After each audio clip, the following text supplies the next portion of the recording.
Bom com vocês? Hoje nós vamos trazer para vocês informação sobre a operação do guindalto. Vamos estar falando desde a formação do guindalto, porque o nome guindalto, até a fase operacional, tá? Então, fique aí com a aula, assista aí até o final. Vamos tentar trazer para vocês a informação de forma mais sucinta possível, ok? Então, eu me chamo Lucivaldo, sou instrutor de treinamentos e vamos para a nossa aula.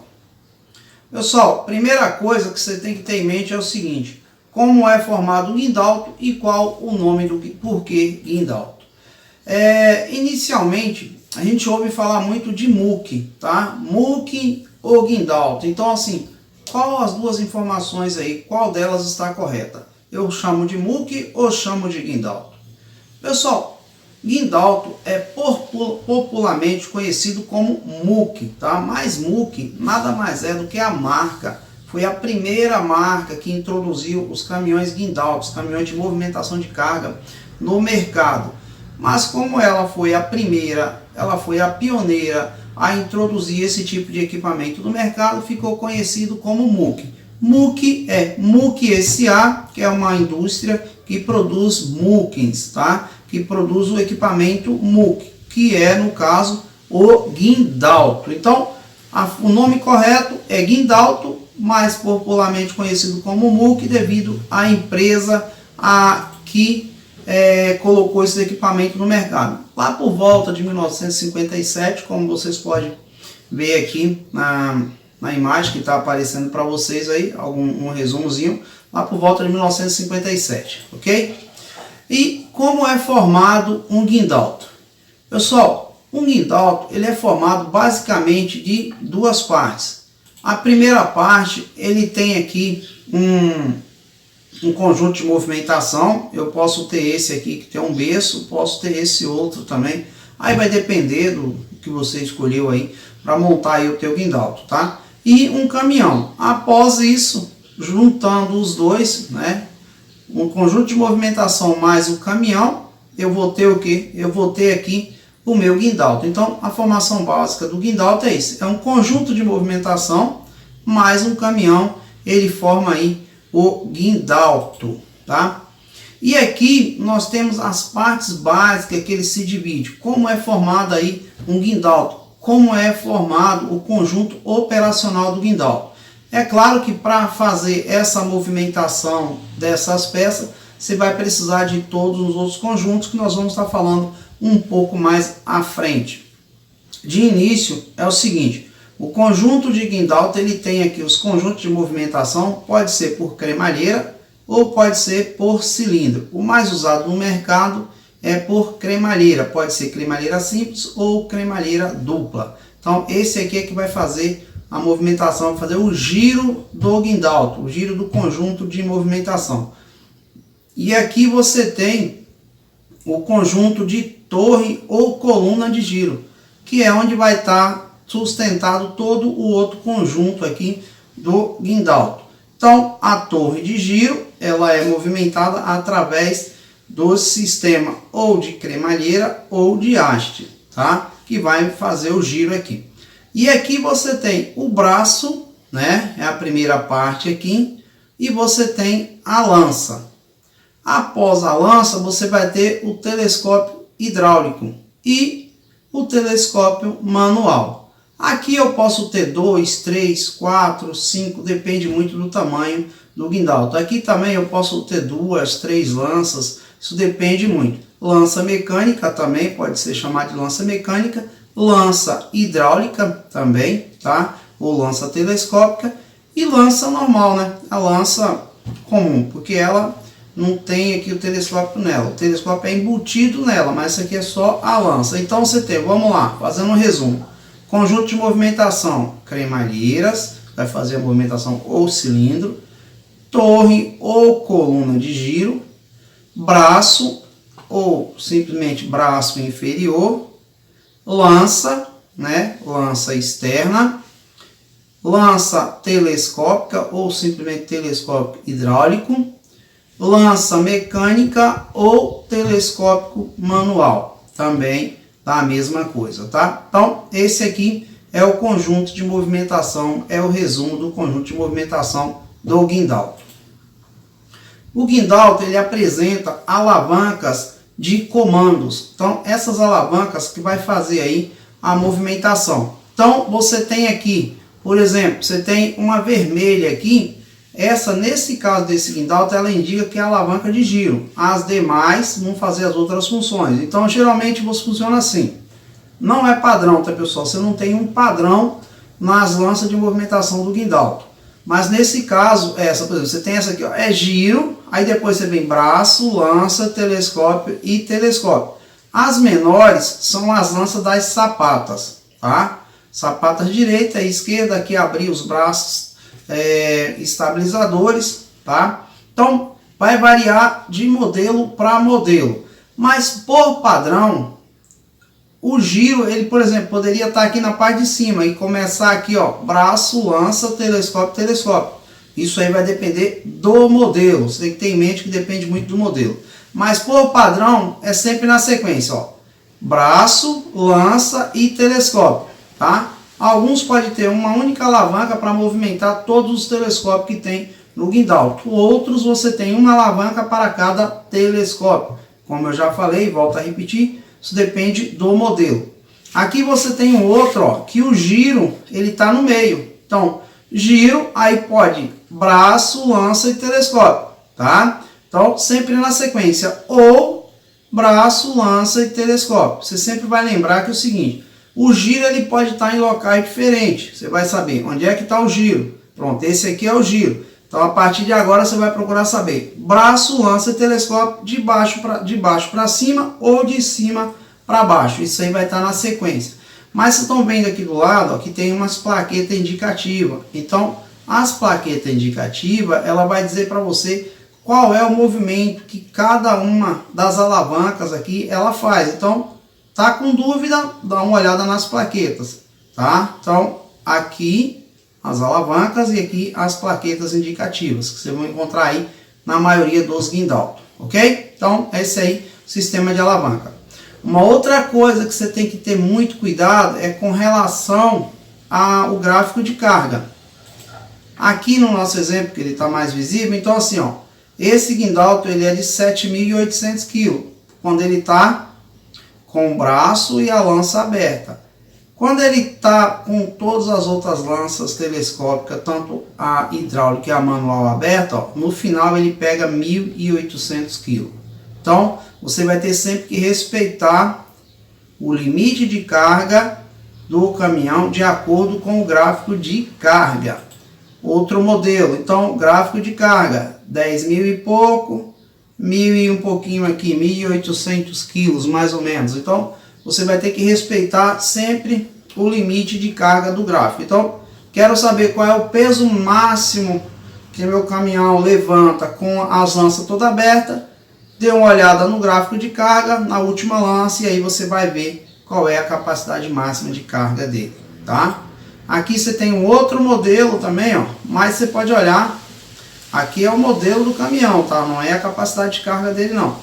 Tá vendo? Ó, aqui também é o modelo, não é a capacidade de carga. Esse aqui é um TQA 48700, então Premium. Então, é o modelo. Você vê que ele tem aqui algumas informações técnicas relacionadas ao caminhão. E aí, ó, caminhão com as lanças toda aberta, tá? A 20 metros, ele vai estar pegando 600 kg, ó, 800, e aí vai. Então, assim, de acordo com o modelo, de acordo com o gráfico de carga, é isso que você vai ter que respeitar aí para você fazer a movimentação da tua carga. Aqui você tem também algumas dimensões mostradas aqui no caminhão. Ele com a sapata toda aberta, com as barras estabilizadoras. Nesse caso desse modelo, ele chega a 6 metros e 48 centímetros. Ele fechado, ele é 2 metros e 96 centímetros. De altura relacionada do chão até a base, né? Ele dá 3 metros, ó, 2 metros e 41 mais 75 dá 3 metros e 15 aproximadamente, tá? Então, você tem aí as informações referente ao caminhão. Onde eu encontro essas informações? no manual do equipamento. Então, no manual do equipamento, você tem todas as informações relevantes ao equipamento, ok? E aqui você tem também o raio de trabalho. Então, lança estabilizadora um pouco aberta, eu tenho um raio de trabalho. Lança estabilizadora toda aberta, eu estou no meu raio de trabalho total. O recomendado é que você sempre trabalhe com as lanças estabilizadoras, que no caso as patolas, toda aberta. Tem empresa que não permite você simplesmente abaixar os estabilizadores. Eles têm por obrigação, no caso o operador, trabalhar com os estabilizadores totalmente aberto, tá? Além de aberto, o caminhão tem que estar totalmente patolado. Se ele tiver estabilizadores na parte traseira, tem empresa também que exige que você use os estabilizadores traseiros, tá? Então, mas a recomendação, de acordo com o fabricante, se você vai movimentar o guindalto, independente se vai pegar carga ou não, os estabilizadores eles têm que estar abertos e tem que estar estabilizado o caminhão, para evitar acidente, ok, gente? Pessoal, aqui você vê algumas imagens, pessoal fazendo implantação de poste, são alguns serviços que pode ser feito com o equipamento, entre outros. Aqui nós temos aí uma tabelinha, se você quer saber mais ou menos aí quanto é que teu caminhão suporta, qual é o peso que ele pode pegar e qual a distância. Então, eu quero que vocês só atente a isso aqui, ó. Então, aí eu tenho um caminhão, no nosso exemplo é um caminhão de 30 toneladas, ele tem uma carga de 11.700 kg para pegar. Qual a distância que ele vai pegar essa carga máxima? Então, é só você de pegar os 30 dividir por 11.700 que você vai chegar à distância máxima. Ah, mas eu tenho a distância e não tenho o peso máximo. Então, você pega os 30, divide por 2,56, que é a distância em metros, que você vai chegar à capacidade de carga. Quando é que eu vou usar isso aqui? Pessoal, muitas vezes o teu caminhão não tem lá um gráfico de carga, já sumiu, tá? Então, você tem aqui essa continha como referência aí para você poder estar fazendo aí, para você ter uma base, tá? Você vai ter uma mensuração, aí você vai ter uma base se você está dentro ou não do gráfico de carga, ok? Do caminhão, para evitar aí um problema maior. Aqui você vê aí algumas fotos de alguns acidentes, peso, né? No caso da carga foi maior do que a estabilidade do caminhão, no caso maior do que o suporte de peso da base, e ele vem a romper. Aqui também, né? Então você vê que a base aqui ela tá boa, mas você vê o peso, então assim, provavelmente, né, nesse caso, capacidade de carga do equipamento foi projetada para uma carga, e aí foi feito uma elevação de uma carga além da capacidade de carga. Então muito cuidado, porque você pode romper a base aqui da torre, certo? Pessoal, aqui nós temos a aula de simbologia. Essa aula de simbologia eu vou passar para vocês aqui só de forma rápida, porque eu tenho uma aula dela aí no canal lá no YouTube, tem uma aula só de simbologia. Aí eu vou deixar o link para vocês aí embaixo da aula, e vocês acessam essa aula de simbologia, que ela fica, vamos dizer assim, ela tem lá o passo a passo. Mas aqui vamos só falar aqui a simbologia para vocês. Aqui você tem filtro de óleo do motor, temperatura do líquido arrefecedor, temperatura da água do motor, pressão do óleo de transmissão, aquecedor do motor, tá? Nível do óleo hidráulico, temperatura do óleo de transmissão, filtro de ar do motor, pressão do filtro de óleo hidráulico, tá? Então você tem aí alguns símbolos que você pode estar encontrando aí no teu equipamento. Não vai ter todos esses aqui lá no teu caminhão guindalto, tá? Mas você pode encontrar alguns desses aqui lá no guindalto, ok? Então aí a simbologia. Como eu já falei, tem uma aula só de simbologia aí no canal. Aqui mostrando o painel do equipamento, tá? Como é aí, é o caminhão mesmo, aquele painel básico que você conhece. E como é feito a movimentação aqui do guindal. O que eu preciso para fazer? Então assim, o funcionamento, pessoal, ele basicamente está atrelado ao seguinte, ó.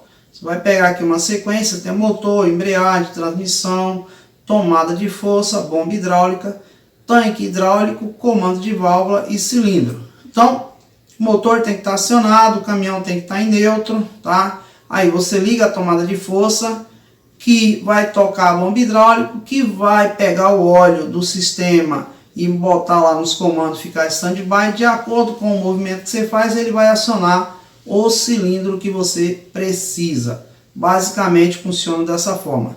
Lembrando que o caminhão ele deve estar em neutro, tá? E se você colocar em marcha ele vai sair andando, já começa por aí, você não consegue trabalhar. Então o caminhão tem que estar em neutro. Toda vez que você for ligar a tomada de força, o caminhão em neutro, você vai pisar na embreagem, tá? Segurar o carro debreado e ligar a tomada de força, tá? Alguns modelos não precisa você pisar na embreagem, mas são poucos. Então, via de regra, a maioria dos caminhões guindalto você tem que estar com o pé na embreagem e ele em neutro para você ligar, certo? Essa aí é a sequência básica para ligar a tomada de força. A partir dela ligada, você já pode fazer a movimentação aqui nos comandos hidráulicos de acordo com a tua necessidade. Belezinha, gente? Então, continuando. Primeira coisa, questão da inspeção. Nós vimos isso lá na aula anterior, né? No caso, na NR11, na NR12, ela fala da inspeção do equipamento. Então, a gente vai falar um pouquinho de inspeção para vocês aqui. A inspeção, você deve ter aí, antes de fazer a inspeção, você tem que lembrar que você tem que estar com os seus EPIs. Então, de acordo com a norma da tua empresa, você vai estar usando os EPIs para você estar trabalhando de acordo com a norma da tua empresa aí, tá?